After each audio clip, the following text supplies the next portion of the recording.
today I'm going to show you how to paper mache. Like I told you last class, you're going to need a roll of paper towels or your magazines, or if you bought the art kit, you're going to have that ruled newspaper paper, and you're also going to need liquid glue. If you bought the art kit, you have a smaller bottle. If not, I hope you guys purchased your liquid glue. This is probably the best option. If not, the video I show you in class today is going to show you that you can also use flour and water. The only problem with the flour and water one is that you have to work with it pretty quick, or it smells and it gets moldy. So that's why I prefer the liquid glue. You're also gonna have, these are some optional materials, some model magic or some of that leftover clay that you guys purchased for your clay project. If you have it, if not, it's no big deal. You might want some scissors. You definitely want to have either some scissors or something to cut with. You want to have a container about halfway filled with water. You don't want it to be 100% full, you just want it about halfway full. And I suggest you cover the area that you're working with. I always like to give my students their tray, so the tray is going to be my working area. It is going to get a little messy, so I suggest you make sure that you are in a space where it can get messy and it's not a big deal, or you can easily clean it up. So if you don't have a tray, you can always just grab your paper towels, cover your table with them, put multiple layers so you guys can make sure your area is clean. So the first thing that you're going to do is you're going to grab your container with the water that's about halfway, and you're going to fill it up the remainder of the way with liquid glue. So you want equal parts water and equal parts glue. This is going to make your paper mache paste. So this is going to be very important.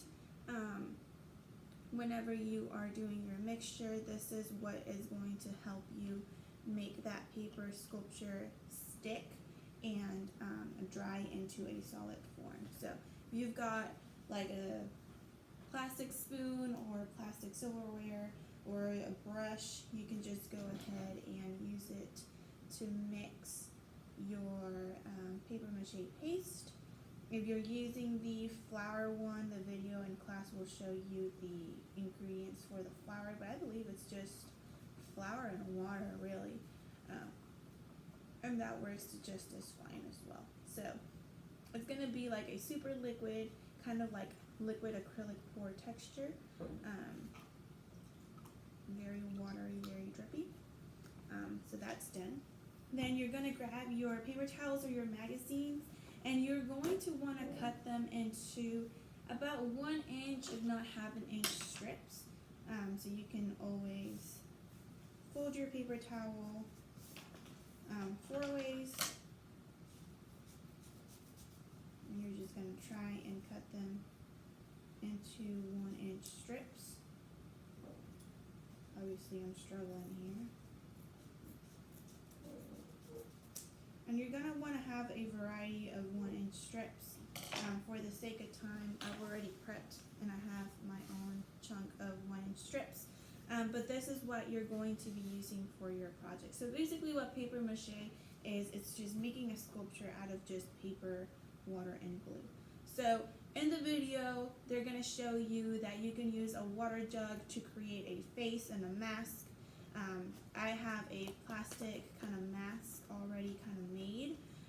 So I'm just going to kind of show you examples of the way that you guys can edit the water jug or the milk jug or your mask to add the details of whatever you want your character to look like. So for example, mine is going to turn into a butterfly. So I'm just going to use my clay, and I want her to have like a butterfly face. So I'm just going to add clay to my mold to make sure I get the features that I want. So for example, I want the nose to turn into the actual butterfly.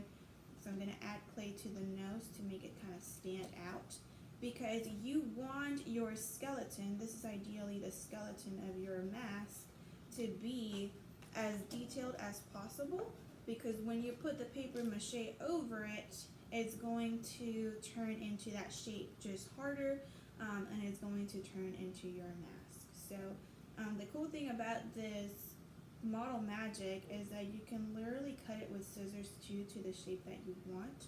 So for example, if I wanted to do like the wings of a butterfly, I can go grab my scissors and cut it exactly to the shape that I want. So I am able to mold it into those wings of a butterfly that I'm going to have at the top of my mask. So you would do the same thing with your water jug or your milk jug if you decide to go this route. If you don't have clay, you can also tape like strips of paper towels. You can roll them into little worms and do the same thing and just use tape to glue them on your mold to make the facial features that you want. So for the sake of time, I'm not going to finish this mold. I'm just going to show you the actual paper mache process. So the paper mache process, it gets a little messy, gets dirty, so if you want to wear gloves, you're more than welcome to. If you want to get a brush or plastic silverware, like a knife, you're more than welcome to as well. But the way that paper mache works is you're going to grab your 1-inch paper strips, you're going to dip them completely into your paper mache solution. Then you're going to grab 2 fingers and you're going to squeeze the excess off multiple times. It shouldn't be dripping in solution once you pull it out. And then once it's completely drained, you're going to put it in the same direction. You're going to choose either horizontal or vertical on your mold. I personally like to start horizontal. And when you put it on your mold, you want to make sure that you really kind of try and smoothen it out as much as possible. If you have wrinkles, then your mask is going to have wrinkles, and each layer that you add to this is going to keep having wrinkles. So one of the cool things about the paper towels is that it's really nice to smoothen out. They don't fight you as much as the magazines and newspapers do. If you've got excess hanging off your mold, you can always just rip it off and put it to the side. I wouldn't necessarily be too worried about framing it too much, because once this paper hardens, it'll turn into like a cardboard, poster board texture, and you'll be able to cut it right off either way when the end comes. So what I recommend is if you have a brush, your brush is going to be your best friend because it can really smoothen out those wrinkles and get in those creases of the design that you created. So you're going to repeat this step and you're going to create different layers. So I'm going to require you to do 3 to 5 layers. You want to try and let it dry between layers, but each layer, your strips should be going in the same direction. It just kind of helps the process. If you know your strips are too long right off the bat, you can cut them in half and then get them on there, smoothen out each strip. You don't want to rush any of this because then your mask is not going to turn out the way you wanted it to. So you want to keep the same direction in each layer. I like to alternate. I like to do 1 layer horizontal, 1 layer vertical. That kind of just helps me keep it even and as smooth texture as possible.